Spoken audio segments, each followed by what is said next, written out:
자, 에베소서 5장 16절 합독하십니다. 세월을 아끼라 때가 악하니라. 세월을 아끼라 때가 악하니라. 종말에 관한 말씀이죠. 성경 전체가 종말에 관한 말씀이지만 오늘 본문은 더더욱 종말에 대해서 진정한 종말의 의미에 대해서 잘 고찰을 하게 해주는 그런 말씀입니다.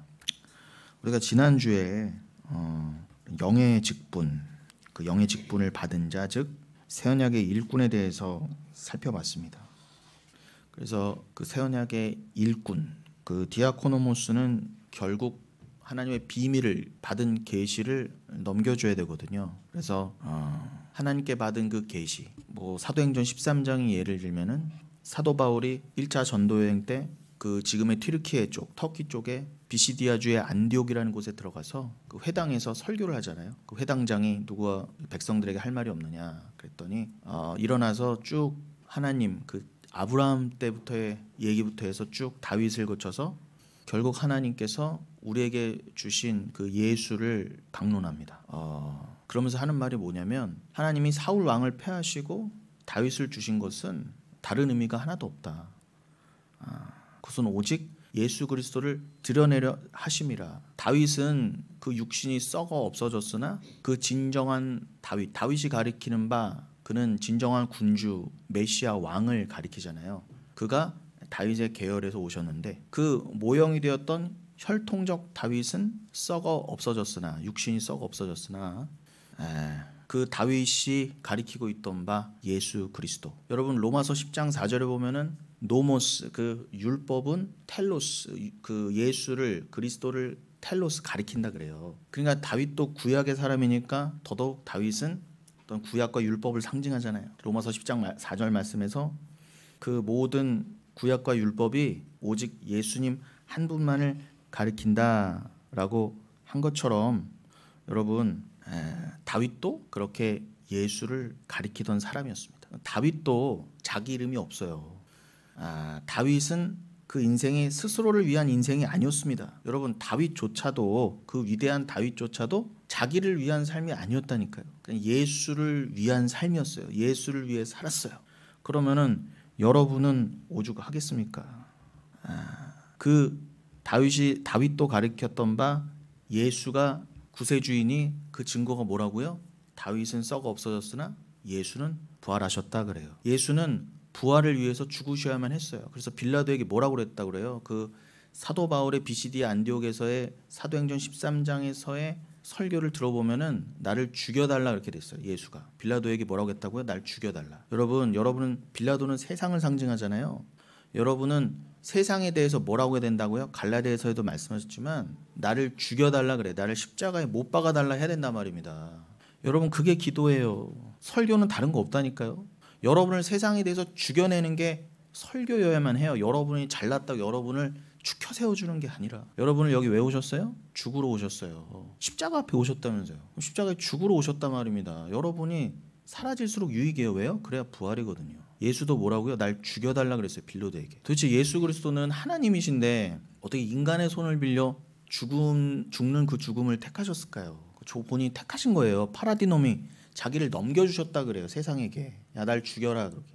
여러분도 여러분을 넘겨주셔야 돼요. 그래야 살아요. 이 역설과 이 비밀, 이게 계시의 핵심이거든요. 자기 부인. 여러분 내가 하나님으로 영원히 살기 위해서 그 영생을 살기 위해서 반드시 필요한 것은 나로서는 안 되는구나. 아니 이 땅에서 탈출도 못할 뿐더러 이 땅에서 살지도 못해요. 영원히. 죽어야 돼. 100년도 못 돼갖고요. 그러니까 얼마나 이게 심각한 문제입니까? 곧 결판 나요, 여러분. 결판 납니다. 짧아요. 그런데 그 영생을 위해서는 내가 죽는 길밖에 없어요. 그래야 예수로 살아서 하나님이 유일하게 사랑하시는 그 예수와 하나가 되는 것이 하나님과 하나가 되는 거거든요. 예수 그리스도가 그걸 보여주시려고 다윗이 상징하는 바 구약의 완성, 예언의 완성으로 오셔서 우리를 위해 율법의 완성에 대해서 죽어주셨다. 그가 십자가에서 우리를 위해 죽으심은 그냥 너희가 그 다윗이 상징하는 바 율법과 구약의 행위로 안 되지 않니? 그러니 그것의 주인이신 그냥 예수와 사랑으로 묶여서 그를 믿음으로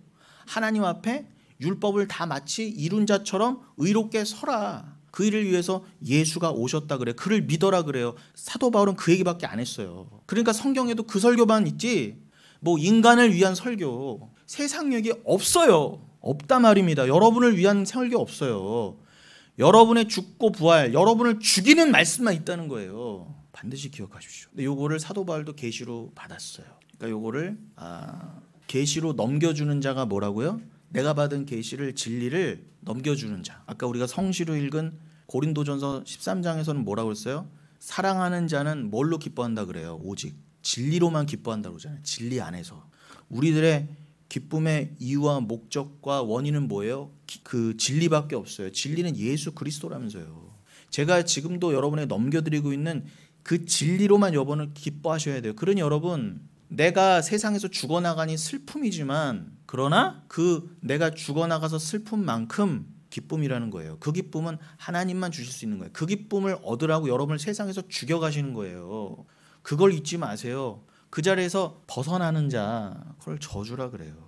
저주라 그래요. 여러분, 그 사도 바울의 이 사도행전 13장을 비시디아 안디옥에 있는 유대인 회당에서 안식일에 그 말씀을 전했거든요. 그런데 그 설교 마지막 부분에 뭐라고 그랬냐면은 사도 바울이 이렇게 말합니다. 13장, 이거는 승영아 내가 자막으로 안 넘겨줬는데 내가 그냥 읽을게요. 13장에 보시면 그 13장 설교의 마지막 부분이니까 41절을 말씀입니다. 13장 41절. 40절부터 읽어보면 이렇게 돼 있습니다. 38절부터 읽을게요. 다 너무너무 다 읽어야 돼. 다 읽고 싶은데 진짜 38절부터만 읽겠습니다. 13장. 그러므로 형제들아 너희가 알 것은 이 사람을 힘입어, 이 사람은 예수 그리스도, 이 사람을 힘입어 죄 사함을 너희에게 전하는 이것이며, 이게 마치 설교의 사도 바울의 설교의 결론과 같은 것입니다. 다시 한번요. 그러므로 형제들아 너희가 알 것은, 지금 화면에도 나왔어요. 이 사람을 힘입어 죄 사함을 너희에게 전하는 이것이며, 39절 또 모세의 율법으로 너희가 의롭다 하심을 얻지 못하던 모든 일에도 이 사람을 힘입어 믿는 자마다 의롭다 하심을 얻는 이것이라. 그죠? 제가 드린 말씀이잖아요. 너희로는 스스로 하나님 앞에 의롭다함을 얻을 수 없어. 절대로 너희 행위로는 안 돼. 죽었다 깨어나도 안 돼. 그러니 모세의 율법은 여러분의 죄를 드러내는 게 맞아요. 예수 그리스도께 인도하는 모황 선생이 맞단 말입니다. 율법을 지켜라가 아니라. 40절 뭐라고요? 그런즉 너희는 선지자들을 통하여 말씀하신 것이 너희에게 미칠까 삼가라. 조심하라는 거죠. 뭘요? 선지자들이 경고했잖아요. 엘리야 때부터. 이 말씀을 안 믿는 자들의 결국에 대해서 계속 경고했잖아요. 그리고 회개하라, 돌아와라 그랬는데 다들 뭐라고 그랬어요? 41절에 모든 사람이, 예수 그리스도도 말씀하셨지만 거짓 선지자들은 세상이 칭찬해주고 우리 목사님 했을지 모르지만 선지자들은 어떻게 해요? 멸시하고 짓밟았다 그래요. 죽였다 그래요. 그러니 예수님이 누가복음 16장에서 뭐라고 하셨다고요?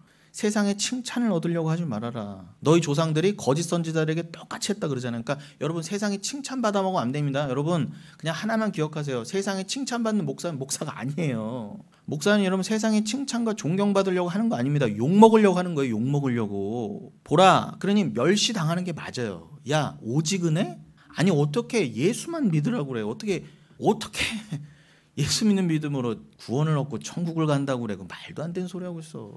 예수를 믿는다 해도 교회하면서 우리가 이들 뜻도 있고 우리가 이를 목적도 있는데 뭘 자꾸 나를 죽이라 그래. 적당히 죽여도 좀 적당히 죽이고 살자. 아닙니다 여러분. 그건 조롱하는 거예요. 멸시하는 겁니다. 여러분, 우리 권사님 기도도 해주셨지만 이 자기분이 너무너무 힘들어요. 나를 죽여내는 건 불가능에 가까워요. 불가능해요. 그러니까 예수가 오실 수밖에 없었어요. 그게 기적이에요. 인간은 여러분 얼마나, 그래서 여러분 오늘도 나오셔서 말씀 앞에서 여러분을 죽여내셔야 돼요. 여러분이 못하고 말씀의 칼이 여러분을 찾아가서 지금도 난도질을 하고 있는 거예요.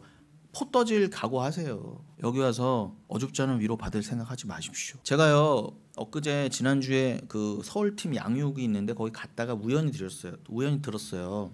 얼마 전에 어디 공중파에서 신들의 연애라고 하는 프로그램 했었다면서요. 신들의 연애 뭔가 했더니 그 연애가 그냥 말 그대로 그 연애하는 그 연애 있잖아요. 남녀애. 그러니까 여러분, 세상이 이렇게 무식하고 아주 경박스럽고 뭘 몰라요. 자기들이 지금 뭔 말을 하는지. 아무나 신들이라고 해놓고 신들이 연애를 한다 그래요. 그리스 로마 신화 수준이죠. 근데 뭔가 했더니 점 봐주는 애들, 젊은 애들, 무당, 사주팔자 봐주고 관상 봐주고 타로점 봐주는 애들 젊은 남녀애들 있잖아요. 무당들 그 잘생기고 이쁜 애들만 골라서 이렇게 짝짓기를 했더라고. 이렇게 연애 프로그램 서로 이렇게 그 공중파에서 참 그러니까 돈 벌어 먹으려면 무슨 짓을 못 해요.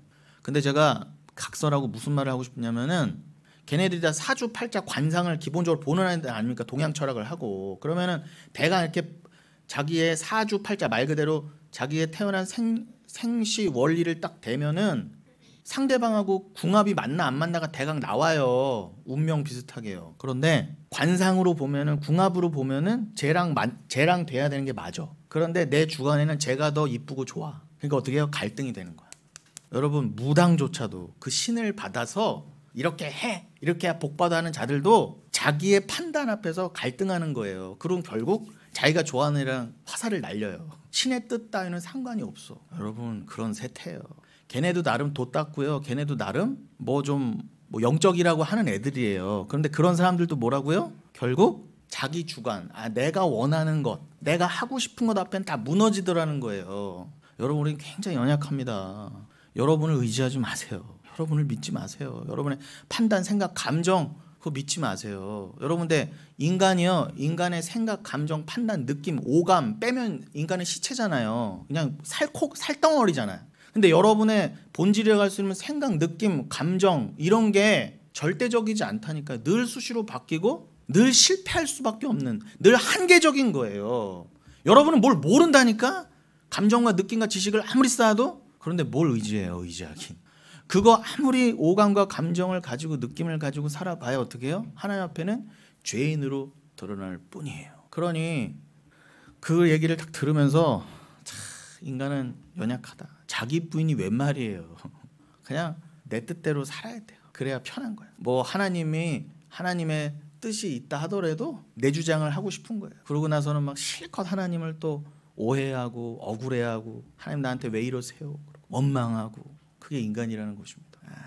이러한 뿌리 깊은 죄. 그러니 이 인간이 그렇게 자기 부인이 불가능한 존재임을 여러분은 하나님 앞에 실컷 드러나셔야 돼요. 하나님이 그거를 드러내라고 여러분을 이 땅 가운데 내려보내시고 너희는 그래서 예수만을 의지해야 돼. 그거를 배우라고 그것만을 깨달으라고 여러분에게 인생을 주시고 신앙과 교회와 모든 성령까지 다 주신 거예요. 다 주셨어요. 여러분이 성도라면 다 받으신 것입니다. 그런데 요 얘기를 사도 바울이 했어요. 41절 마저 읽어볼까요? 13장 41절 너희는 일러스되 보라 멸시하는 사람들아 너희는 놀라고 멸망하라. 뭐라고 저주를 퍼붓어요? 내가 전하는 이 진리 모르는 자들아 나를 이 진리를 멸시하는 자들아. 진리가 뭐라고요? 그래요. 내 뜻대로 어떻게 하나님 앞에 감히 내 뜻이 설 수가 있어요. 그 인간의 그 잘난 감정, 느낌, 오감 그거 하나님 앞에 열심히 부려봐야 하나님 앞에는 그저 죄인으로 드러날 뿐이고 그거 하나님 앞에 실컷 주장해봐야 뭐예요? 하나님이 왕이 아니라 내가 왕입니다 그러고 내 왕국 세우고 싶은 거지 하나님 나라 왕국에서 영원히 순종하는 자로 하나님만을 사랑하는 자로 살기 싫은 거잖아요. 그래서 이 땅에서 그냥 눈에 보이지 않는 하나님 나라는 필요 없고 이 땅에서 내가 원하는 삶을 살아낼 거야. 그러고 싶어. 오직 은혜 그런 거 필요 없고 내가 열심히 한 그 행위 위에 하나님 그냥 능력이나 좀 더해줘. 복이나 좀 더해줘. 그래서 날 더 부하게 해줘. 날 더 살찌게 해줘. 그렇게 진리를 멸시했던 자들아 너희는 놀라고 멸망하라. 내가 너희 때를 당하여 한 일을 행할 것이니 사람이 너희에게 일러줄지라도 도무지 믿지 못할 일이라 하였느니라 하니라. 맞아요 여러분. 도무지 이거는 제가 전하는 건 제가 전하면서도 이걸 과연 누가 믿을까? 이걸 과연 누가 아멘이라고 할까 하는 그 말씀이에요. 사도 바울도요. 야 이건 도무지 믿지 못할 일이다. 그러니까 여러분 감사하세요. 이건 인간의 힘으로는 도무지 믿을 수 없는 일이었어요. 그런데 여러분이 어떻게 믿게 되셨냐는 거예요. 그러니까 여러분 그 믿음이 그렇게 소중한 거예요. 이 믿음은 어떻게 안 돼요. 돈으로도 안 되고 여러분 능력으로도 안 되고. 그런데 기가 막힌 건 뭐냐. 여러분들도 그 도무지 인간의 스스로의 힘으로는 믿을 수 없는 그 믿음을 가져서 아픈 중에 힘든 중에 회개하는 중에 고난 중에 어떻게 해요? 아멘. 그래요. 내가 여기서 예수님이 완전히 죽으셨던 거 좀 나도 이 땅에서 내 자아가 완전히 부정돼야죠. 그래야 부활이죠. 라고 가는 자들이 극소수지만 있다라는 거예요. 우리 영흥교회도 있는 것처럼. 그런데 그러한 자들이 뭐라고 그랬어요? 그 당시에도 사도 바울에게 뭐라고 그랬냐면은 42절에 보니까 그들이 나갈새 사람들이 청하되 다음 안식일에도 이 말씀을 하라 하더라. 선생님, 목사님, 다음 주 안식일에도 동일한 말씀 해주세요 했단 말이에요. 목사님, 다음 주에는 다른 얘기 해주세요가 아니라 동일한 진리 얘기 해주세요. 그게 기록되어 있어요, 성경에. 그러면서 43절에 뭐라고요? 회당의 모임이 끝난 후에 유대인과 유대교에 입교한 경건한 사람들이 많이 바울과 바나바를 따르니 두 사도가 더불어 말하고 항상 하나님의 은혜 가운데 있으라 권하니라. 근데 이렇게 하고 나서요, 그 다음 주에 갔거든요. 회당에 또 설교를 준비해서. 그랬더니 그새 저 버가 지방에서 몰려온 어차피 다 그쪽이에요. 다 그쪽 지방. 그 유대인들이 소문을 듣고 거기까지 쫓아와갖고, 그러니까 유대인들이 이제 다 각 지역의 유대인들이 합세해갖고, 야, 사도 바울이 여기서 설교하고 저기로 갔는데, 야, 거기서도 이따위 소리를 한대더라. 뭐 진리랍시고. 그러니까 다 지역의 유대인들이 합세해서 깡패까지 동원해서 진을 치고 있는 거예요. 잡아 죽이려고. 실제로 여러분, 그 깡패들, 유대인들 피해서 그 다음에 루스드라로 갔다가 이고니온을 들려서 루스드라 갔다가 루스드라에서 이제 디모데를 만나고 또 거기서 막 이제 설교를 하는데, 거기서 또 멍청한 인간들이 우리에게 신이 왔다고 그러고 막 꽃 따라주고 막 가마 태우려고 하니까 옷을 찢고 나한테 왜 그러나 하나님만 섬기라고, 나는 그저 종일 뿐이라고. 그럴 때 어떻게 해요? 돌 날라왔어요. 여러분, 사도 바울이 뭔 죄가 있어요? 하나님만 섬겨라, 인간을 섬기지 마라, 인본주의는 박멸돼야 된다, 오직 믿음이다, 오직 은혜하다, 그 얘기했더니 뭐라고요? 다 돌 던지고 어떻게 해요? 죽은 줄 알고 밖에다가 던져버렸다니까 여러분. 시체인 줄 알고 사도 바울의 몸을요. 근데 그때 사도 바울은 차라리 죽는 게 더 좋았는데 할 일이 있어서 부서서 그냥 이렇게 세우셨어요. 그러니까 그렇게 실제로 삶과 죽음이 왔다 갔다 하는 상황이었단 말입니다. 뭐 때문에? 말씀 때문에. 근데 그렇게 막 살기가 등등해서 유대인들이 돌 들고 지키고 있었단 말이에요. 회당에 가는 곳마다. 그런데 사도 바울이 요 다음 가는 루스드라에서는 돌 맞아 거반 죽을 뻔했지만 지금 사도행전 13장의 상황은 지금 어디라고요? 비시디아 안디옥이잖아요. 거기서는 사도 바울이 뭐라고 그랬느냐? 48절에 이렇게 되어 있습니다. 이방인들이 듣고 기뻐하여 하나님의 말씀을 찬송하며 영생을 주시기로 작정된 자는 다 믿더라. 이렇게 되어 있거든요. 그러니까 사도 바울이 여러분, 그래? 니들이 내가 또 진리를 가지고 설교하러 왔더니 돌을 들고 나를 죽이려고 하는구나 하니까 어떻게 해요? 예수님이 말씀하신 것처럼 먼지를 떨고 내가 다른 곳으로 가리라 하는 그 상황 가운데 그 한 번 설교했단 말이에요. 그런데 어떻게 해요? 이방인들이 듣고 기뻐하여 하나님의 말씀을 찬송하며 영생을 주시기로 작정된 자는 다 어떻게 해요? 믿더라. 도무지 믿을 수 없는 그 말을 한 번 설교했는데 작정된 자는 다 믿더라요. 그러니까 여러분, 믿는 게 우리 일이에요, 아니에요? 아니라니까요. 믿게 해주세요. 반드시 한 번 딱 설교를 들어도. 그런데 어떤 자에게는 영생을 주시기로 작정된 자는요, 만세 전에 믿게 되더라. 그러니까 여러분, 이거 우리가 하는 일이 아니에요. 그러니까 여러분이 제가 전하는 설교가 정말 믿어진다. 저는 지금 저는 이런 사람이에요. 제가 설교가요 이런 수준이에요. 제 설교가요 사도 바울 거랑 비슷해요. 뭐 이런 말 아주 하려는 게 아니에요, 여러분. 진짜. 단 저는 그런 건 있어요. 제가 감히 주의 믿음의 선진들과 비교해서는 발가락에 때만도 못하지만, 제가 감히 여기도 지금 많지는 않아도 귀한 영혼들이 앉아 계신데 여러분들이 영생이 걸린 문제 아닙니까? 그럼 제가 제 수준 안에서는 최대한 사도들이 받은 그 계시에는 그대로 그 맥락은, 제가 설교의 능력은 부족하고 지식은 부족할지언정 제가 전해드리는 내용 자체는 예수 그리스도를 벗어나면 안 되지. 어떤 말씀을 읽어도 예수 그리스도 안에서, 진리 안에서 기뻐할 수 있는 그 해석으로 나가야지 하고 제가 몸부림을 치는 거예요. 그러니까 그 맥락의 말씀을 전해드리면, 제가 비록 사도 바울은 아닐지라도, 사도 바울도 예수께 받은 말씀만 전했지 사도 바울 자체의 말은 안 했잖아요. 그러니까 주의 종들 다 껍데기란 말입니다. 껍데기를 보지 마시고 설교만 들으세요. 왜 자꾸 껍데기를 봐요? 그래 여러분 살아요. 그런데 그렇게 전해진 건, 제가 제 목에 칼이 들어온다는 심정으로, 그래도 내가 겉모습은 사도 바울이 아닐지언정 내가 전하는 말씀은 영생을 주시기로 작정된 자는 다 믿을 수밖에 없는 그 말씀을 내가 전한다라는 생각으로 한단 말입니다. 저는요. 그러니 여러분 바쁘시잖아요. 바쁘시죠? 얼마나 삶에 또 지쳐 계십니까? 그러니까 여러분에게 또 저를 또 주셨다고 믿습니다. 그러니 제가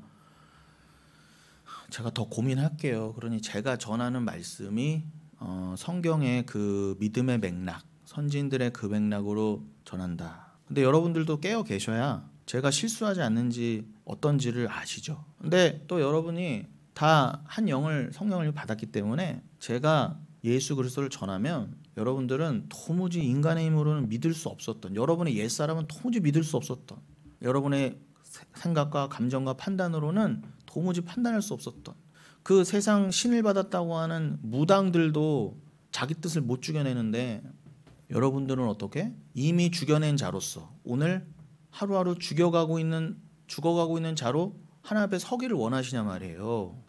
그런 여러분들이 여기에도 분명히 계실 거라 믿어요. 근데 그분들은 반드시 영생을 주시기로 작정된 자예요. 네, 작정된 자예요. 그들은 알아요. 그들은 반드시 서로를 알아봅니다. 그리고 그렇게 서로를 알아본 자는 그 자만 관심이 가고 그 자만 가치가 있게 느껴져요.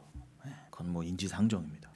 자, 요 내용을 제가 지금 왜 급하게 사도행전 13장의 예를 들었어요?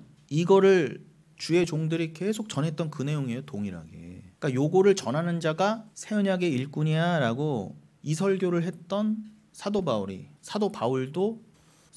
자기를 또 여러분을 저를 뭐라고 정의를 내려줬다? 새 언약의 일꾼이다. 그러니까 여러분 새 언약을 위한 일꾼이잖아요. 그러니까 새 언약은 제가 지금 사도행전 13장을 통해서도 전해드린 그 내용이 바로 새 언약의 내용이에요. 자, 그러면 그 새 언약의 일꾼이 받은 것은 고린도후서 3장 8절의 표현을 하면은 영의 직분이라고도 했습니다. 영의 직분. 그것은 디아코니아 투 푸뉴마토스라고 그랬어요. 그러니까 여러분 디아코니아를 좀 계속 들으셨던 말씀이지만 디아코니아를 이 시간에도 기억해 놓으시라는 의미로 그 영의 직분 얘기를 해드렸습니다.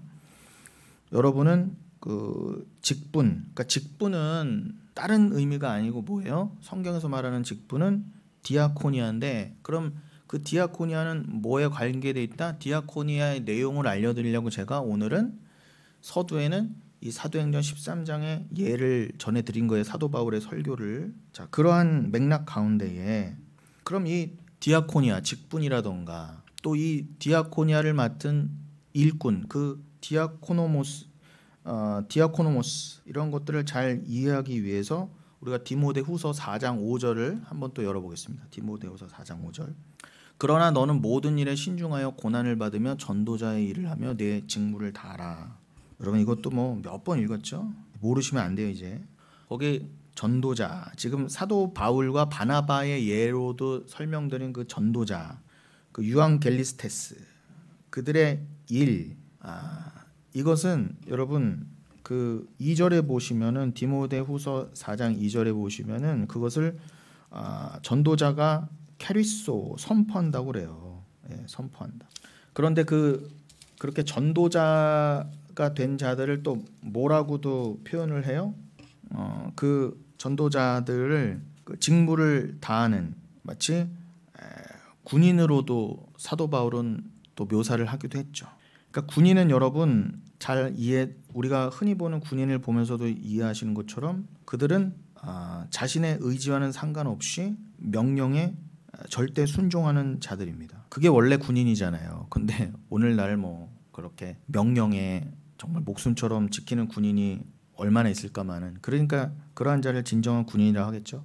근데 우리는 다 하나님의 군사라면서요. 군사는 그 원래 군인의 의미대로 우리 뜻이 있을 수가 없어요. 근데 우리 뜻이 없어진다 해도 기쁨을 잃지 않아. 내가 왜 순종해야 돼? 내가 왜 명령에 복종해야 돼? 막 이런 고민 자체가 없어. 그래 얼마나 행복합니까? 그러니까 왜 고민이 없어요? 명령에 대해서? 주를 사랑하니까. 사랑해도 너무 사랑하니까. 나보다 주를 더 사랑하니까 주의 명령이 명령처럼 안 들리는 거예요. 그냥 사랑의 음성으로 들리는 거죠. 그래서 때를 어떤지 못 어떤지 너의 그 복음을 전하라라고 하는 말씀이 가능한 거예요. 너는 때를 어떤지 못 어떤지 캐리소 전파라는 게 가능해진다니까요. 왜요? 그 때를 얻든지 못 얻든지 유카이로스 아카이로스가 정확한 의미가 뭐라고요? 네가 싫든 좋든 네가 하고 싶든 말든 직무를 다 해라. 그러니까 내 인간적인 마음으로는 어느 때는 하고 싶기도 하고 어떤 때는 하고 싶지도 않고 그럴 때가 있어요. 그 아까 짝짓기 얘기처럼 나는 관상으로는 저 여자인데 내 마음으로는 저 여자가 더 좋아. 이런 상황이에요. 그것과 상관없이 그런 너의 의지와 너의 생각, 감정과 상관없이 너는 주의 말씀을 전하라 해요. 그냥 저도 오늘 여기 섰습니다. 그게 직무를 다하는 길과 모습입니다. 방법이에요. 그래서 네 직무를 다하라. 이게 디아코니안 슈플레로 포레손 이렇게 돼 있어요. 내 직무를 다하라. 5절에 직무를 다하라가 뭐라고 되겠다고요? 디아코니안 슈플레로 포레손. 그러니까 아까 디아코니아 기오케노라고 하셨죠? 그러니까 직무를 다하라의 직무가 진짜 디아코니아였던 거예요. 진리를 전하고 내가 주를 사랑해서 진리를 더 사랑해서 때를 얻든지 못 얻든지 그냥 나의 모든 삶이 다 주를 위한 삶. 내가 목사 전도사에만 해당되는 거잖아요. 그러지 마세요. 주 앞에 우리가 다 직무를 동일하게 받았다니까요. 삶의 모습은 다를지언정 삶의 방향과 가치관의 변화 그리고 삶의 본질은 뭐예요? 저나 여러분이나 다 동일한 직무를 받았으니까 여러분이 뭘 하라가 아니잖아요. 뭘 하라가. 자꾸 제 앞에서 행위 얘기를 하신다고 한다면 오늘도 말씀을 드려야지 뭐. 여러분 성경에서 말하는 행위는 딴 거 없어요. 어디서 갈리느냐 보면은 이단과 정통이 어디서 갈리고 또 진정한 교회와 교회가 아닌 게 어디서 갈리냐면은 아까 사도행전 13장에서도 말씀드렸지만 만세전에 영생을 받기로 작정되어 택하심을 받은 자는 믿는데 그게 안 믿어져. 왜 꼭 택한 자만 구원이야? 요게 안 믿어진다니까요. 믿음을 못 받은 자들에게. 요것 때문에 다 갈리는 거예요. 그걸 뭐 예정이라고 해도 좋아요. 그러니까 성경에서 말하는 진정한 예정은 뭐예요? 뭐 무당들이 말하는 그런 숙명이나 운명론이 아닙니다. 여러분 숙명이나 운명론은 뭐예요? 내가 저 여자를 더 좋아하는데 자꾸 숙명과 운명은 저 여자랑 결혼을 하래. 억지로 하면서 쫓아가는 게 숙명론이 운명론이라고 한다면 내가 뭔 짓을 해도 나는 이걸 하고 싶은데 나는 저렇게 하게 되네? 라고 그냥 억지로 따라가는 게 운명론, 숙명론이라면 우리가 믿는 예정론은 뭐예요? 우리가 믿고 전하는 예정론은 뭐예요? 전도사님도 말씀해 주셨잖아요. 그냥 운명되어지고 숙명 지어졌기 때문에 억지로 하는 게 아니라 뭐예요? 하나님이 이미 다 정하셨어. 그리고 정하신 뜻은 뭐예요? 하나님의 영광이고 그 영광을 위해서 나를 천국에 들여보내신다. 그 영원한 삶을 위해서 너는 이 땅에서 부인되어서 올라와라. 부인되어서 하나님 사랑만 은혜만 깨닫고 올라와라. 그렇게 정결하게 거룩하게 돼서 올라와라. 그러니까 내가 너희를 세상에 내보낼게. 그렇게 세상을 살다 와 하고 하신 그게 딱 믿음으로 믿어지면 어떻게 돼요? 하나님을 사랑하니까 이거는 하나님이 정하신 거기 때문에 바뀔 수도 없을 뿐더러 내 사랑하는 하나님이 정하신 일이라면 내가 언제나 아멘해서 가겠습니다 하고 기쁨으로 가는 게 예정인 거예요. 그리고 내가 사도 바울의 표현대로 내가 이렇게 삶을 살고 돌아보니 모든 것이 하나님의 인도하심이었다라고 또 내 삶을 살면서 인정하게 되잖아요. 내 뜻대로 하고 싶어도 하나님이 나를 진정 사랑하심으로 인도하신 그 삶이 있었네라고 아멘이 되잖아요. 그게 진정한 예정론이라니까요. 그러니 어떻게 무당들이 말하는 운명, 숙명론에 비할 수가 있습니까? 내가 믿음이 있으면 그래 나는 만세전에 택하신 백성 교회로 묶인 자구나가 확 믿어져요. 그럼 얼마나 감사가 넘치겠어요. 나는 그렇게 주의 사랑으로 묶인 자구나. 그게 예정이에요. 그러면 이미 하나님이 다 정하시고 이미 다 하나님 나라도 만드시고 여러분의 구원도 다 이루셨다고 한다면 거기서 행위가 무슨 의미가 있어요? 내가 더 뭘 해서 천국을 더 확장하고 내가 좀 부족했는데 뭘 해서 내가 억지로 턱걸이라도 천국에 들어가는 게 맞아요 틀려요? 아니라니까요. 하나님이 다 만드신 거예요. 그냥 그거를 믿고 와라. 믿고 가는 게 여러분의 일이에요. 그게 행위라니까. 그래서 성경에서 뭐라고 예수님이 그러잖아요. 일이란 자꾸 일 행위하지 말하지 마. 일과 행위란 하나님과 그가 보내신 예수를 믿는 일이 너의 유일한 일. 그것도 불가능했던 거라고 여러분 말씀드렸잖아요. 원래 불가능했던 거예요. 뭐 믿기만 하면 구원이라고 그 정도로 될까? 그딴 말 하지 마세요. 믿는 거 인간 입으로 안 돼요. 절대 안 돼요. 죽었다 깨나도 안 돼요. 그거 믿음 하나 겨우 붙잡고 겨우 가는 것도 겨우 천국 가는 거예요, 여러분. 베드로가 그러잖아요. 의인의 구원은 겨우 받는다. 그러니 여러분 겸손하십시오. 이미 만들어 놓으셨는데 무슨 내 행위를 거기다 들여보내. 그거는 오직 은혜, 오직 하나님 영광이 이미 위배되는 거잖아요. 인간의 힘이 들어가고 인간의 생각이 들어가는 게 어떻게 말이 됩니까? 저는 그런 천국 안 갈래요. 그런 게 천국이라면. 실수가 없어야 돼요, 천국엔. 그러니 여러분의 일이 뭐라고 이 땅에서 그냥 하나님을 믿는 거예요. 예수를 믿는 거. 그 믿음 붙잡고 살기도 힘들어요. 고난이고 돌 맞고요. 내가 부인돼야 돼요. 내 가치가 없어지고 내가 전하는 말이 조롱을 당하는 것 자체가 힘들어요. 대환란이라니까 말 그대로. 가족부터 안 믿는데? 가족도 안 믿는 걸 다른 뭐 누가 안 믿는 걸 제가 뭐라고 하겠습니까? 근데 안 믿어. 죽어도 안 믿어요. 안 믿는 사람은. 아무리 뭐 짜장면을 사주고 뭐 피를 뽑아서 줘도 안 믿을 인간은 안 믿는단 말이에요. 그런데 전혀 나한테 도움도 안 되고 오히려 내가 모든 뭐라고 수고를 다 해준 사람이 덜커덕 믿어, 알아, 깨달아. 근데 사랑스러워. 이걸 어쩌란 말이에요. 어떤 사람은 나한테 주는 거 없이도 사랑스러운데 어떤 사람은 내가 그냥 힘을 줄이고 다 해도 안 믿어, 못 믿어. 이거 미치는 거예요. 그럼요. 그 자체가 환란이에요, 여러분. 좀 믿었으면 좋겠다는 사람이 안 믿는 거 보는 거 자체가 미치는 노릇이라니까요. 그러니까 여러분 견디세요. 잘 견디세요.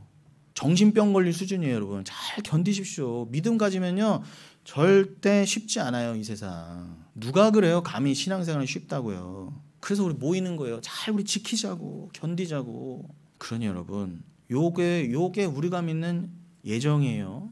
그러니까 어디 뭔 얘기하다 여기까지 왔어? 나 딱 붙잡고 있었는데, 맥을 딱 붙잡고 있었는데 지금.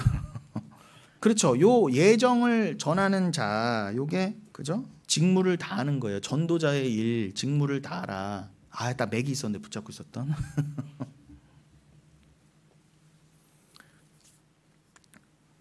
여러분이 흔들리지 않고 고난을 받으며 전도자의 일을 하며 직무를 다함.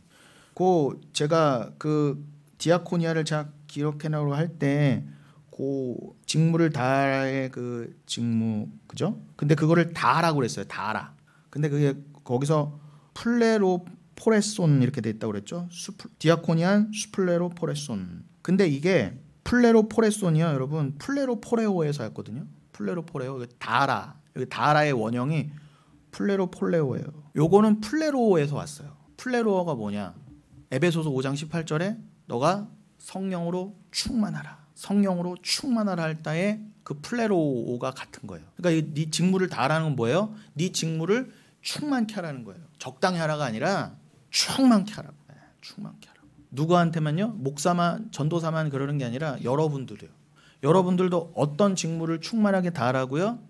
고난을 받으며 여러분이 죽어져가는 일, 여러분의 삶 자체로 어떻게 뭐 하시라는 게 아니라 여러분이 믿음이 있으면 어차피 힘들어요. 여러분이 그리스도만 믿는 그 자로 서면 그 세상이 어떻게 해요? 극소수지만 그러한 믿음을 가진 자들을 보고 정말로 저렇게 예수 그리스도가 세상에 대해서 날 죽여라, 아예 날 죽여라 한 것처럼, 날 죽여달라고 예수님 빌라도한테 한 것처럼 야, 세상에 나 잡숴라. 나 그냥 확 죽고 주와 함께 부활할래 하니 여러분 마치 원형 경기장 안에 그 기독교인들이 사자밥이 되고 돌 맞아 죽은 것처럼 그거는 그냥 육신적 고난이었고, 여러분들은 그렇게는 안 죽는다 하더라도 여러분이 마치 세상이 이렇게 벌거벗은 자처럼 드러난다니까요. 고린도전서 4장의 표현을 하면 여러분을 세상의 끄트머리에 둔 것처럼 그렇게 두신다 그러잖아요. 그 끄트머리가 뭐라고 됐어요? 페립쉐마. 아주 찌꺼기란 말이에요. 저 끄트머리. 그 찌꺼기와 끄트머리, 페립쉐마와 뭐예요? 에스카토스로 뒀다는 거예요.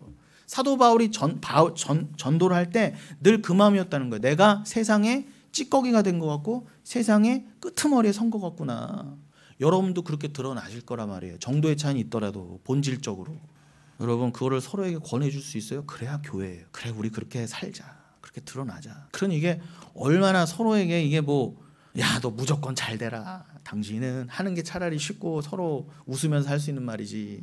네가 모든 일에 진리 때문에만 기뻐하고 고난을 받으며 전도자의 일을 하며 네가 자기 부인 되어가는 것을 그냥 보여줌으로 세상에 하나님의 사람이 있다는 것을 증거해라. 하나님과 그가 보내신 자 예수만을 믿는 게 그게 소명이에요. 여러분 주의 종들 앞에 자꾸 소명이 뭐예요? 사명이 뭐예요? 이런 거 묻지 마세요. 여러분의 소명과 사명은 단 하나 뭐예요? 믿는 자로 드러나는 거예요. 예수 그리스도를 믿는 사람으로 계속 지어져 가세요. 여러분의 각자의 모양과 모습과 삶의 직장이 다르고 성별이 다를지언정 여러분이 성도라면 동일한 하나의 공통점이 뭐라고요? 그리스도를 믿는 자로 드러나는 거예요. 여러분의 각자의 상황과 자리에서 그리스도를 믿는 자로 드러나는 게 뭐라고요? 자기 부인 되어져 가는 거. 나 사랑을 멈추고 하나님만을 사랑하는 자로 드러나는 거. 그래서 세상한테 내주세요. 허허허. 그러나 여러분이 진리를 챙겨가는 거에는 아주 그냥 쥐잡듯이 하시란 말이에요. 세상에선 좀 멍청해도 좋아요. 로마서 16장에 그러잖아요. 악한 데는 둔하고 선한 데 지혜로라고 그러잖아요. 지혜로라고 그러시잖아요. 좀 세상한테 내주세요. 괜찮아요. 뭐 털어가봐야 얼마 털어가겠어. 뭐 지들이 뭐 가져봐야 내 영혼을 가져가겠어. 뭐 어떡하겠어요. 지들이 가져봐야 뭐 지구를 다 갖겠어요. 우주를 다 갖겠어요. 그런데 내 영혼만큼은 가져가지 마라. 그러나 내가 가진 건 진짜 소중한 것이다. 다윗이 시편 51편에서 얘기한 것처럼 주님 나에게서 성령만은 가져가지 마세요. 그렇게 드러나시란 말이에요. 여러분이 털리고 여러분이 고난 가운데 어떤 모습으로 지어져 간다? 내 안에 주신 성령이 가장 소중한 것이구나를 제발 깨달으라고 여러분을 지금 눈물과 아픔 가운데 두시는 거예요. 그런데 그것도 곧이란 말입니다. 곧이에요.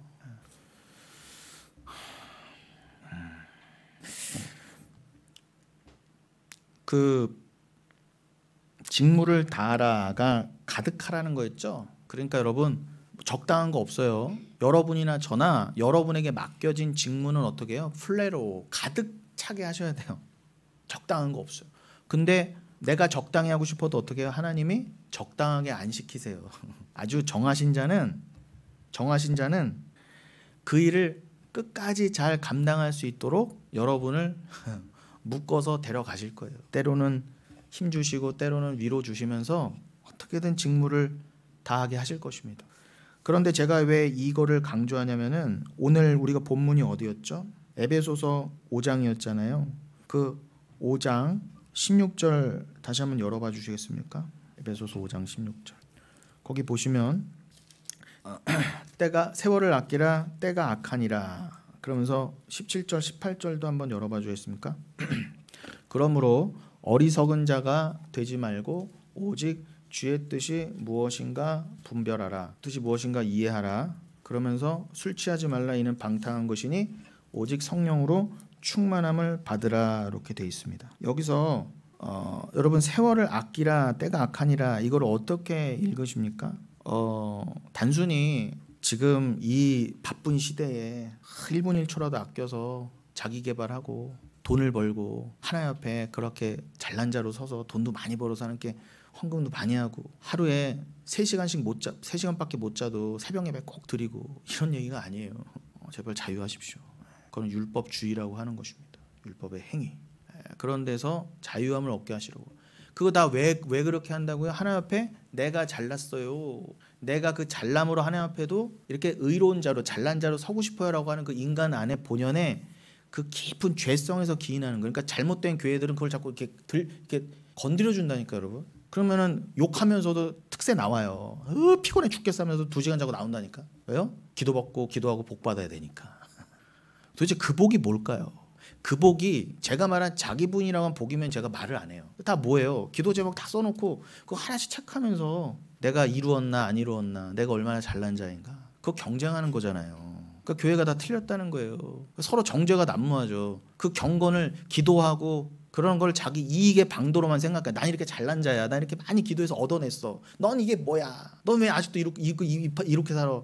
너 왜 이혼했어? 너 왜 뭐 이렇게 했어? 너 왜 이렇게 됐어? 너 뭐 죄졌지? 너 기도 안 했지? 다 이렇게 난무하게 되거든요. 그리고 자기는 어떻게 해요? 자기도 똑같은 죄인이면서 자기도 똑같이 연약한 게 많고 문제가 많으면서 어떻게 해요? 아닌 척하는, 경쟁하는 거 아닌 척. 여러분, 주 앞에서 우리가 뭘 감추고 부끄러운 게 뭐가 있겠어요? 우리가 교회로까지 모여서 왜 세상과 똑같은 모습으로 살아야 됩니까? 그냥 주만 보세요. 주만 보면 주변이 안 보여요. 주님께만 집중하는데 뭐가 중요해요? 그리고 주님만 바라보는 자들이 모이면 어떻게 허물이 보여요? 그냥 삶의 연약함은 주 앞에서, 성도 앞에서 아무것도 아닌 거예요. 마치 아담과 하와가 주 앞에서 벌거벗었던 것처럼 두려움 없이. 다 벗고 다니자는 얘기가 아니라. 그러니까 여러분, 그 말도 안 되는 율법의 행위 경쟁, 왜 그런다고요? 그 모든 율법의 행위를, 종교 행위를 나 때문에 하던 거였으니까. 기도 제목이 다 뭐예요? 기도하는 목적이, 삶의 목적이 다 내가 중심이 돼 있으니까 이게 교회에서는 모든 문제가 생기는 거예요. 그런데 여러분이 언제 그렇게 밤새서 기도하시면서 자기 부인을 위해서 괜찮아요 주님, 내가 오히려 그득그득 이거 해주세요, 이루어 주시옵소서 했던 거 다 사라져도 괜찮아요 주님, 이거 하나도 안 이루어져도 괜찮아요. 그렇게 하실지라도 난 주님을 사랑하고 싶어요. 그 사랑 주세요. 나 주님만으로 만족하는 그 사랑을 배울 수만 있다면 내가 힘들지만 이 악물고 정말 주님 따라가 보고 싶어요. 그런 기도 해보셨어요? 안 하잖아요. 우린 다 가짜라는 거예요. 다 가짜. 제대로 된 기도를 한 번도 드려본 적도 없고 드릴 수 없는 가짜들입니다. 우린 가짜. 그런 껍데기에게 오셔서 우리의 속을 꽉 채워주신 거예요. 뭘로요? 성령으로. 성령으로. 그게 갈라디아서 2장 20절이기도 하잖아요. 내가 아직 육체 가운데 사나 뭐예요? 내 안에 진리로 꽉 찼다. 예수 그리스도가 내 안에 충만하시다 그러잖아요. 그게 오늘 본문의 충만함의 그 플레로예요. 내가 주가 내 안에 가득하신다. 그런데 여러분 갈라디아서 2장 얘기가 나와서 그렇지만 그 갈라디아서 제가 2장 19절 20절을 읽어드릴게요. 갈라디아서 2장 19절로 20절입니다.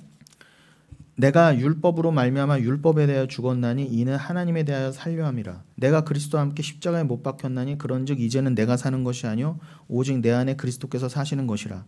이제 내가 육체 가운데 사는 것은 나를 사랑하사 나를 위하여 자기 자신을 버리신 하나님의 아들을 믿는 믿음 안에서 사는 것이라. 보세요.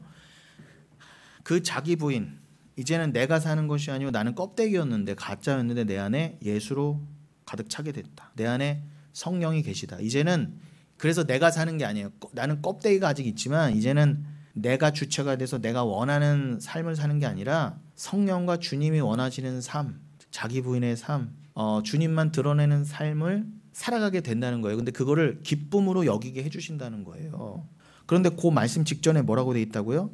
내가 율법으로 말미암아 율법에 대하여 죽었나니 이는 하나님에 대하여 살려 함이라. 분명히 뭐라고 돼 있죠? 율법으로 말미암아 율법에 대해서 죽었다 그래요. 나는 율법에 대해 죽었다. 이 말이 뭐예요? 제가 지금 말씀드린 그 수많은 종교 행위, 율법의 행위에 대해서 난 죽었다예요. 여러분 그렇게 죽고 자유하시게 된 분들은 근데 아직까지도 그걸 붙잡고 계시면 안 되잖아요.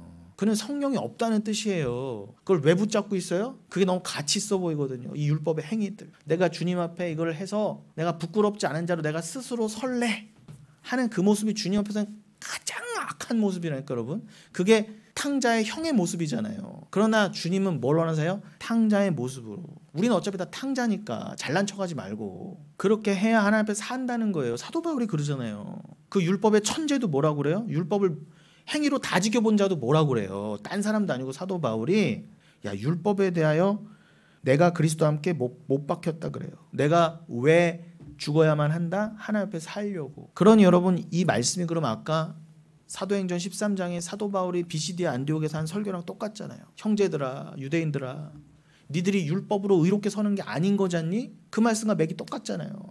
오직 믿음으로만 하나님 앞에 의롭게 설 수 있는 거야. 믿음은 사랑이야. 하나님이 주시는 그 사랑 그걸 믿는 게 믿어지는 믿음이 하나님 주신 그 믿음이야. 너희는 그 믿음으로만 사는 거야. 그래야 뭐예요? 그러니까 예수 그리스도가 빌라도에게 나를 죽여달라. 나를 죽여라 한 건 뭐라고 하신 거예요? 우리가 지금 나눈 말씀이 성취인 거예요. 율법에서 죽으심. 예수가 율법 그 자체가 되셔서 예수가 율법의 주인이 돼서 십자가에 척하고 달리셔서 빌라도의 손에 죽으셨잖아요. 유대인의 손에. 왜 그렇게 하셨다고요? 부활하시려고. 그런 것처럼 우리도 여러분 어떻게 해요? 세상 앞에서 십자가의 주와 함께 완벽하게 파삭하고 못 박혀야 돼요. 완벽하게 죽어야 돼요. 그게 우리 스스로 안 되니까 주가 우리와 함께 죽어주시려고 주가 먼저 십자가에 달리셨다. 이해가 되시죠? 예수가 주 앞에서 완전히 십자가에서 자기를 부인하심으로 부활을 하신 것처럼 그 예수의 육체가 율법을 상징하잖아요. 율법의 행위, 율법의 저주. 여러분들이 그렇게 하나님 앞에 죽어야 십자가에 여러분의 자아가 못 박혀야 여러분의 그 잘난 행위가 못 박혀야 어떻게 해요? 하나님 앞에서는 비로소 사는 거예요. 그게 복음이에요. 그것만을 전해야 돼요. 그 직무를 다하는 거에 최선을 다하라는 거예요. 엉뚱한 행위하지 말고 이 말씀을 전하는 데만. 그래서 저도 지금 직무를 다하고 있잖아요. 그런 것처럼 아주 힘들어 죽겠어요.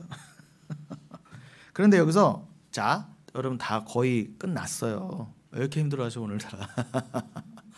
제가 힘들어서 그런가. 근데 제가 조금 이렇게 설교를 느릿느릿하면 여러분들도 같이 느릿 풀어지시는 것 같아. 제가 더 빠른 템포로 그냥 소리를 질러야 되는데 오늘 이렇게 에너지가 없네.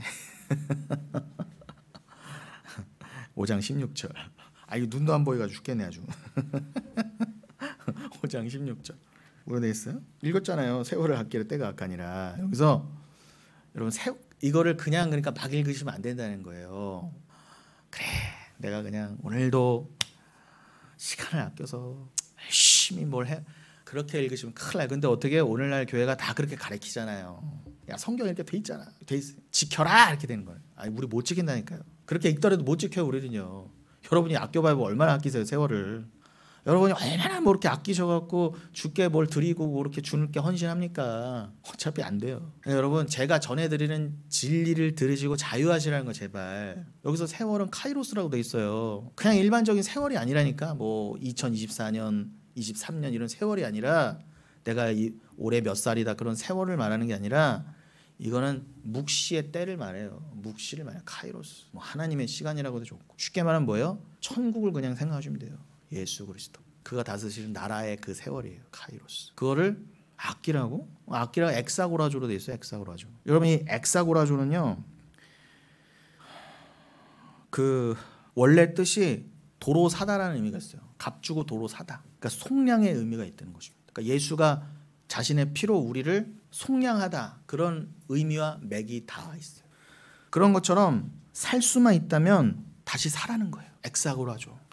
그러니까 여러분은 뭐에만 지금 집중하셔야 돼요? 카이로스를 엑사고라조 하는 거에만 그냥 온 신경이 가 있어야 돼요. 그 뜻이 뭐라고요? 그러니 뭐겠어요 여러분. 세월을 제가 지금 말 그대로 세월을 아끼면서 여러분에게 말씀을 전하는 것처럼 여러분이 그렇게 하나님의 때를 생각한다면 그 하나님의 묵시, 그 천국은 돈을 주고 사거나 나의 열심으로 살 수는 없지만 마치 그 밭에 감추어진 보화를 너무 소중히 여겨서 그거를 막 살려고 하는 자처럼 그거에만 집중이 가 있을 것 아닙니까? 내가 진리를 더 캐야지, 은혜를 더 사모하게 되고 무슨 일을 하든 내가 때를 분별하고 시간을 구별해서 하나님 말씀에 집중하게 되잖아요. 은혜만을 더더욱 사모하게 되잖아요. 왜 그렇게 돼요? 저기를 알았거든요. 카이로스를 알았으니까. 크로노스의 시간을 살고 있지만 나는 이미 내 육신은 이렇게 시공간 안에 갇혀 있지만 내 영혼은, 나의 결국은, 나의 믿음은, 나의 예정된 결국은 카이로스에 속해 있기 때문에 저기의 일을 더 생각하고 저기의 일을 할 수만 있다면은 엑사고라조 하게 된다는 거예요. 우리가 천국을 돈으로 사는 건 아니지만 마치 그러한 열심으로 여러분 최선을 다하시라는 거예요. 그런데 그러한 말씀의 진지한 모습, 말씀은 말씀이고 삶은 삶이지 그래 분리된 게 아니라 그러니까 여러분 그냥 말씀에 횟가닥 하셔야 된다니까. 근데 그런 사람 별로 없어요. 그냥 대강 교회 다니고 대강 신앙생활하고 적당히로 다 살지 제가 보기엔 정말 말씀에 미친 사람 별로 없어요. 그러니까 말씀에 미친 사람이 비정상으로 보이게 돼 있어요. 근데 여러분 그건 여러분도 그렇게 되셔야 돼요. 정말 세상이 봤을 때 정말 저기를 실제로 여기고 정말 세상을 무가치하게 여기고 그 이단들도 무당들도 그렇게 잘못된 교리에 사로잡혀 사는데 그렇게 잘못된 교리도 그렇게 신념을 갖고 가리키면서 막 그게 다인 것처럼 그렇게 살아가는데 도대체 여러분은 진리를 가졌다면 어떻게 밍숭맹숭하시냐 말이에요. 그러니까 이 진리의 말씀에 뜨거운 자들이 너무 사모되는 거예요. 밍숭맹숭한 사람은 싫어요. 정말 말씀에 진지하고 모든 것에 초점을 말씀에 맞추고 무엇을 먹든지 마시든지 진짜 말씀대로 내가 더 하나님의 뜻을 더 깨닫고 내가 비워져가고 내가 어디서 무엇을 하면 무엇을 먹든 나를 통해서 이 진리만이 전달되는 거에만 온 이 신경이 가 있는 그런 자, 이 세월을 아끼는 겁니다. 근데 여러분 보세요. 제가 밍숭맹숭해 보세요. 안 그래? 제가 이렇게 쥐잡듯하고 제가 이렇게 마치 다른 사람들이 보면 이렇게 횟가닥 미친 사람처럼 이렇게 해야 겨우 여러분 몇 명 같이 가는 거예요. 근데 저까지 그냥 흐지부지 해버리면은 안 돼요. 여러분의 영혼을 위해서 전혀 도움이 안 됩니다. 그러니까 여러분 우린 다 연약하잖아요. 말씀 안에서 살려고 그래도 안 돼요. 그러니까 제가 어떻게든 말씀에 미친 자로 그냥 서 있어 보려고 할게요. 그러니까 여러분도 제발 같이 가자는 것입니다. 같이 가자는 것. 그러면서 그 17절에 뭐라고 합니까? 그러므로 어리석은 자가 되지 말고 오직 주의 뜻이 무엇인가 이해하라. 그러니까 문맥상 어리석은 자는 누구예요? 세월을 아끼지 않고 때가 악함을 모르는 거예요. 이 세상이 지금 악한지 종말인지도 모르고 그냥 뭐 사는 자, 뭐 그 짐승과 다름없죠. 그냥 오늘 그냥 밥 먹고 오늘 즐거웠으면 됐지 뭐.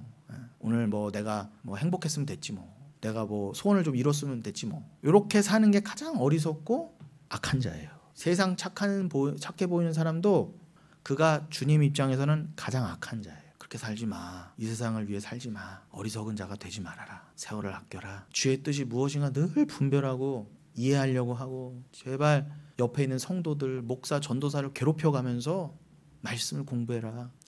그러면 18절에 뭐라고요? 술 취하지 말라. 이는 방탕한 것이니 오직 성령으로 충만을 받아라. 여기서 술 오이노스는요, 그냥 우리가 먹고 마시는 그 술 정도가 아니라 세상을 상징하죠.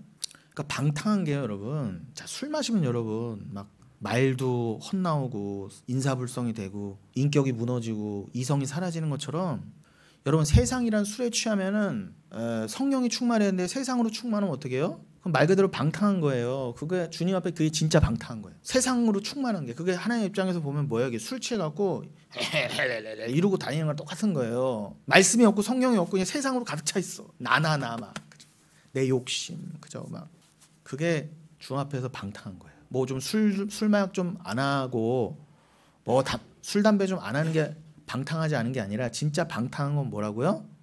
세상 몸 가꾸고 겉으로는 뭐 그런 거를 잘한다 하더라도 이 안이 세상으로 가득 찬 게 방탕한 거예요. 그 대신에 성도는 어떻게 된다? 성령으로 충만하게 된다는 것입니다.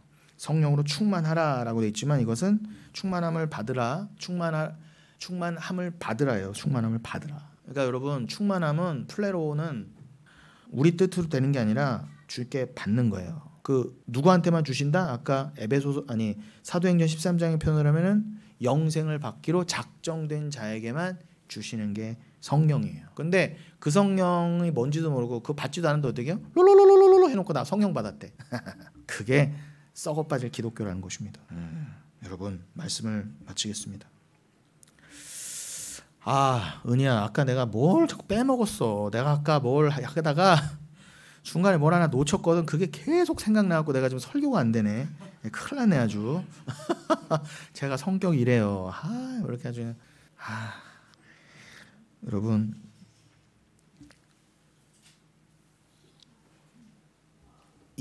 우리가 서로 직분을 맡았습니다. 직무를 다하는 자로 직분을 맡았어요. 고린도전서 3장 3절로 7절 보고 마무리하겠습니다.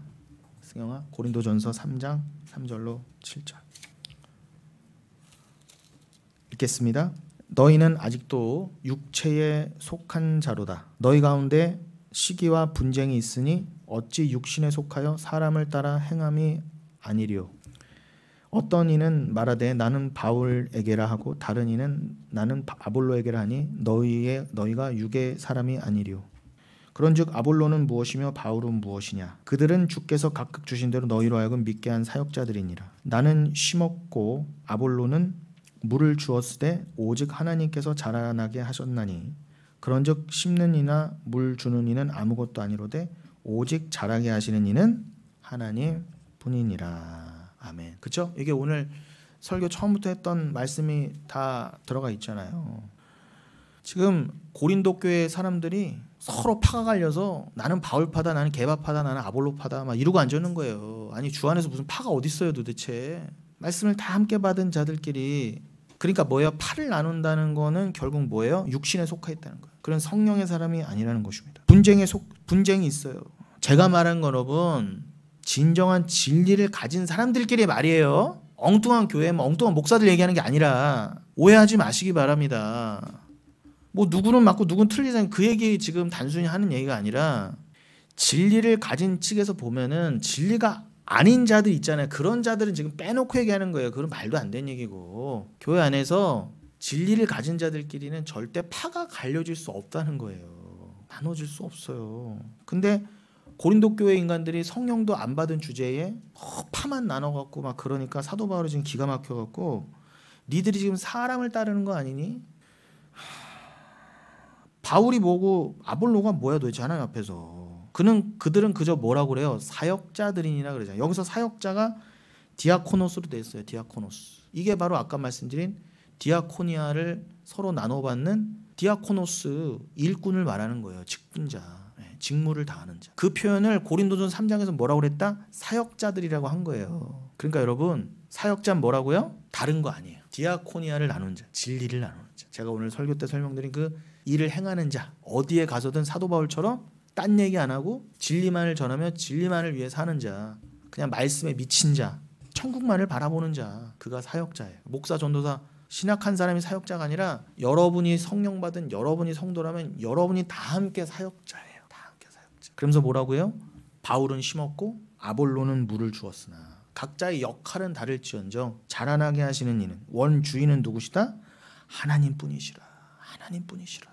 여러분 이것을 잊지 마시고 교회의 하나됨에 교회의 하나됨은 진리로만 가능해요. 서로 진리로 원한하시고 진리로만 기뻐하시고 진리로만 감사하신 저 여러분 되시기를 예수님의 이름으로 축원드리겠습니다.